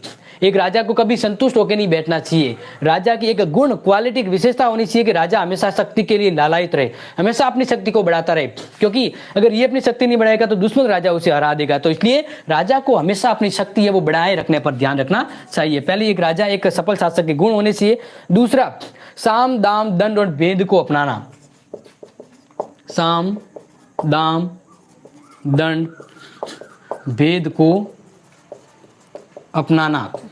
नेक्स्ट यहाँ पर क्या कहा है, राजा से कहा है कि राजा समय पड़े तब साम दाम दंड और भेद को अपना सकता है। तो ये राजा के अंतर्गत क्वालिटी के बारे में बताया है कि एक राजा ऐसा हो जो समय हो तब अनैतिक होकर भी काम कर सकता है। यानी राजा जरूरी नहीं कि हमेशा धर्म की बातें करे, जब कभी ऐसी जरूरत हो तो राजा अधार्मिक होकर भी काम कर सकता है। यानी राजा को अपने परिस्थितियों के अकॉर्डिंग व्यवहार करना चाहिए। राजा को किसी को पैसे देकर, मतलब शाम का यहाँ पे जिक्र किया गया है, तो मैं आपको बता देता हूँ कि शाम के बारे में सिंपल बात कही गई है कि राजा है वह व्यक्ति को बेला फुसलाकर, ठीक है, पैसे देकर, दंड देकर या उसमें फूट पाड़ कर अपने राज्य की सुरक्षा कर सकता है। तो राजा को हमेशा मौकाप्रस्त होना चाहिए। राजा हमेशा मौकाप्रस्त होकर ही काम करेगा, जरूरत पड़े तो साम दाम दंड और भेद को अपना सकता है। बिल्कुल निम्बाराम जी, वेलकम। तो इस तरह से एक सफल शासक के गुण के बारे में मैकियावेली बता रहा है। नेक्स्ट बात करें, सिंह और लोमड़ी के गुणों को धारण करना। सिंह एवं लोमड़ी के गुणों को धारण करना। देखिए, जैसे ये भी मैं जस्ट बताया कि राजा ने, मतलब मैकियावेली ने राजा को कहा है कि वह समय पड़े तब शेर की तरह व्यवहार करे और जरूरत पड़े तब लोमड़ी की तरह भी बन जाए। यानी उसे इन दोनों ही विचारों को अपनाना, जब जैसे ही जरूरत हो वैसा व्यवहार करना चाहिए, जैसी जरूरत हो वैसा व्यवहार करना चाहिए। नेक्स्ट बात करें तो कानूनों का कठोरतापूर्वक पालन।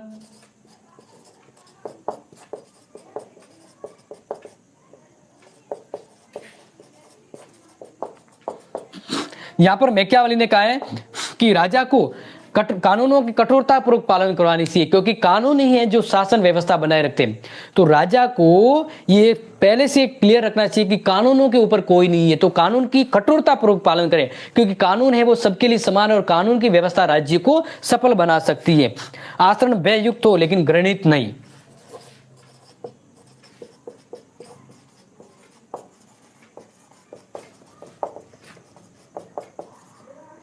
लेकिन घृणित नहीं। यहां पर देखिए डियर, मैकियावेली ने कहा है कि राजा का आचरण डर के जैसा होना चाहिए। लोग राजा से डरें लेकिन घृणा न करें, नफरत न करें। तो राजा को ऐसा व्यवहार करना चाहिए कि लोग उसके आने से, उसके आहट से सहम जाए, डर जाए, अपने कार्यों को सही करे, लेकिन राजा से नफरत न करे। यानी जैसे राजा को गब्बर की तरह नहीं बनना है कि वह डरते भी है और नफरत भी करते लोग, वैसा नहीं बनना है। राजा को लोगों के मध्य डर रखना है, लेकिन साथ ही साथ लोग उसे प्यार भी करे, स्नेह भी करे, घृणा न करे, ऐसा काम राजा को करना है। ये अपने गुण की व्यवस्था की बात करें, इसी तरह से मैं आपको समझा रहा हूं। इसके अलावा चापलूसों से दूर रहना।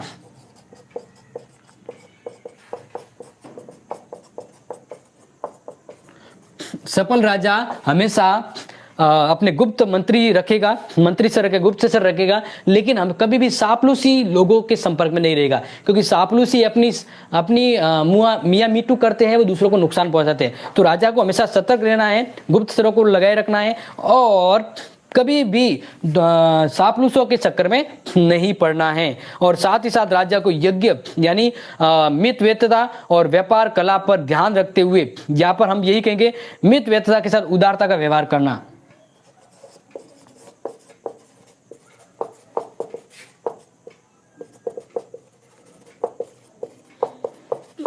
एक राजा अगर बेफिजूली पैसा उड़ाएगा तो उसकी परिस्थितियां खराब हो सकती है।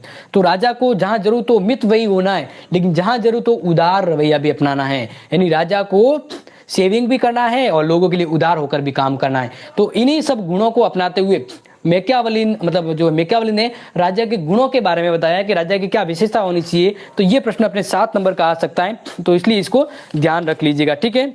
नेक्स्ट हम जब आगे बढ़े तो आपको बता देते हैं कि मैकियावेली ने राज्य की उत्पत्ति के बारे में क्या कहा है। शॉर्ट और सिंपल में एक लाइन में आपको बताऊंगा।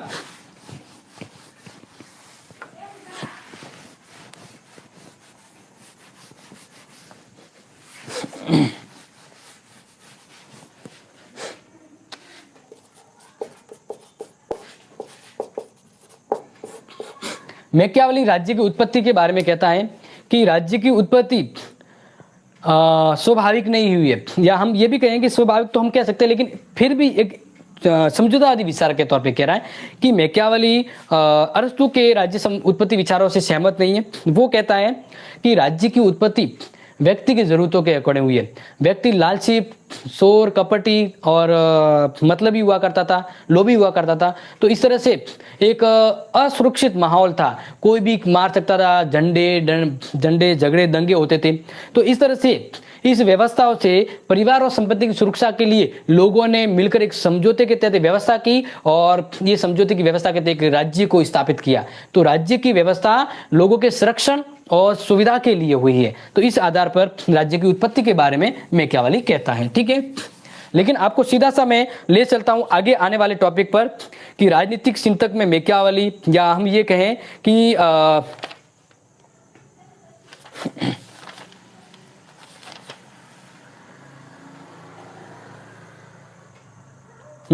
नैतिकता और धर्म संबंधी विचार, ये तो मैंने शायद आपको बता भी दी है और आपको शायद पता भी होगा, क्योंकि मैकियावेली काफी महत्वपूर्ण विचारक है, उसे काफी बार विद्वानों के इनके विचार भी आते रहे हैं। अब नेक्स्ट आपको बता देते हैं कि राज्यों का वर्गीकरण, लास्ट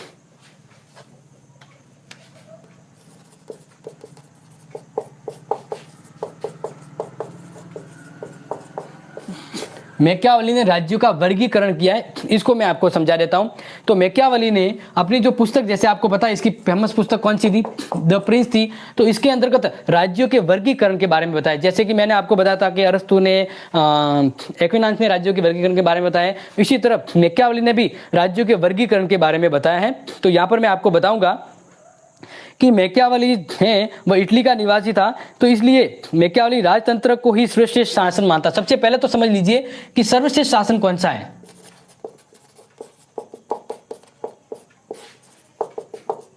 तो मैकियावेली की नजर में सर्वश्रेष्ठ शासन कौन सा है? राजतंत्र है। कौन सा है? राजतंत्र है। ये आप ये ध्यान रखिएगा कि मैकियावेली ने सर्वश्रेष्ठ शासन तंत्र राजतंत्र को माना है, क्योंकि राजतंत्र के में ये विशेषता कायम होती है। राजतंत्र को आदर्श के कारण नहीं, वरन तत्कालिक परिस्थितियों के अकॉर्डिंग, क्योंकि जिस समय राजा की जरूरत थी, राजा एक प्रभुत्व शक्तिशाली होकर राजा मतलब पूरे शासन को नियंत्रित रख सकता है, तो इसलिए इसने राजा को, राजतंत्र को महत्वपूर्ण माना। लेकिन यहाँ पे गणतंत्र की अपेक्षा राजतंत्र को इटली के लिए उपयुक्त मानता था। इसी कारण यहाँ पर ये बताया है कि लोगों का भ्रष्ट चरित्र, राज्य में संपत्ति और असमानता की वजह से यहाँ पर अलग अलग बताए हैं। लेकिन सिंपल सी बात करें तो मैकियावेली ने 3 भेद बताए हैं। राज्य के बारे में बताएं, सर्वश्रेष्ठ शासन राजतंत्र बताया है, लेकिन राज्य के वर्गीकरण की बात करी जाए तो 3 वर्गीकरण, 3 अलग अलग प्रकार के राज्य बताए हैं मैकियावेली ने। ठीक है, पहला बताया राजतंत्र। बात कर राजतंत्र, राजा का शासन, जिसमें एक राजा यानी उस राज्य में सर्वोच्च शक्ति एक राजा, एक व्यक्ति के पास होती है, पूरे राज्य को चलाता है। दूसरी बात करते हैं कुलीन तंत्र। राज्य के प्रकारों के वर्गीकरण के अंतर्गत कुलीन तंत्र का मतलब है कि 100 में से 10 लोग उस राज्य को चला रहे हैं, यानी किसी राज्य के अंतर्गत कुछ समझदार, पढ़े लिखे और धनवान लोगों की सरकार जो अच्छे उद्देश्य से चलाते हैं, तो वो कुलीन तंत्र कहलाता है। क्या कहलाता है? कुलीन तंत्र। और तीसरा बताया संवैधानिक प्रजातंत्र।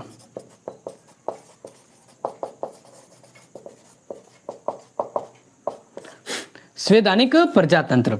तो इस तरह से मैकियावेली ने 3 प्रकार के राज्यों के बारे में बताया, राजतंत्र, कुलीन तंत्र और संवैधानिक तंत्र। संवैधानिक तंत्र यानी संविधान के द्वारा, जैसे भारत का जो संविधान है, तो संविधान के द्वारा नियमित लिखित रूप में एक व्यवस्था जिसमें प्रजा का शासन हो, यानी प्रजा के द्वारा उस राज्य को चलाया जा रहा हो। जैसे वर्तमान में बात करें, अपना वर्तमान संवैधानिक प्रजातंत्र ही है, तो ये भारतीय व्यवस्था का जिक्र भी यहाँ पर इसमें आ सकता है।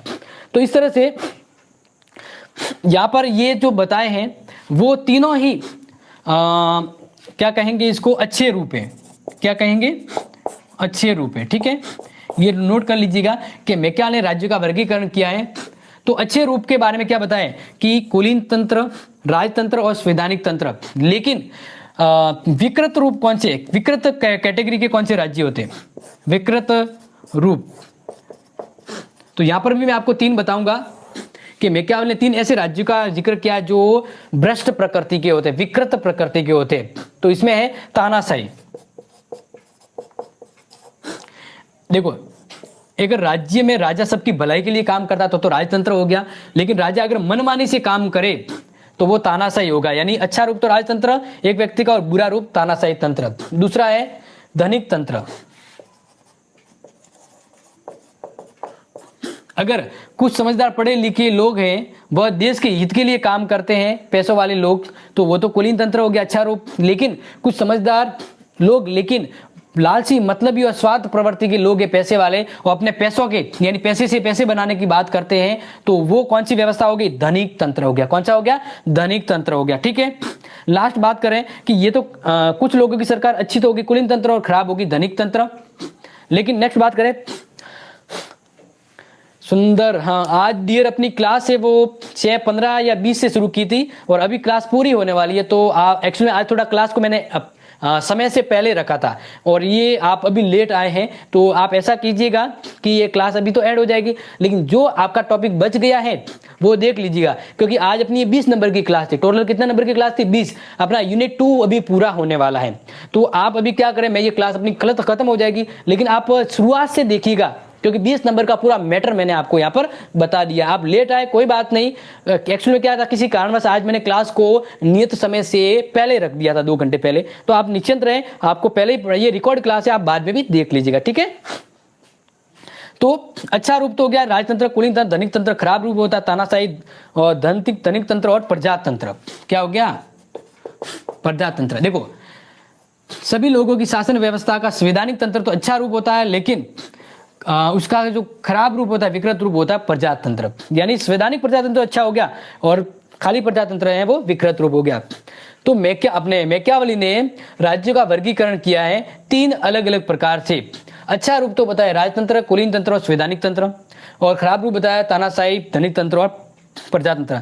लेकिन सर्वश्रेष्ठ राज्य का प्रकार जो मैकियावेली ने बताया वो है राजतंत्र। कौन सा है? राजतंत्र है। ये डियर ध्यान रख लीजिएगा। अब बात करते हैं, यहां सर इंपॉर्टेंट हो गया है, आपके एग्जाम में जो प्रश्न आएगा उस अकॉर्डिंग मैंने आपको सब कुछ यहाँ पर बता दिया है। तो अब आपके अगर मैकियावेली से संबंधित डियर कोई भी अगर प्रश्न आपके रह जाता तो बिल्कुल निसंकोच होकर पूछेगा। अपना आज बीए सेकंड ईयर वालों का पेपर 2 का आज तीसरा पार्ट था जो क्लियर करवा दिया। तीसरे पार्ट तक हम पहुंचे हैं, 2 यूनिट पूरे कर दिए। कल तीसरा यूनिट होगा, तीसरे यूनिट में तीनों हॉब्स, लॉक और रूसो एक साथ बताऊंगा।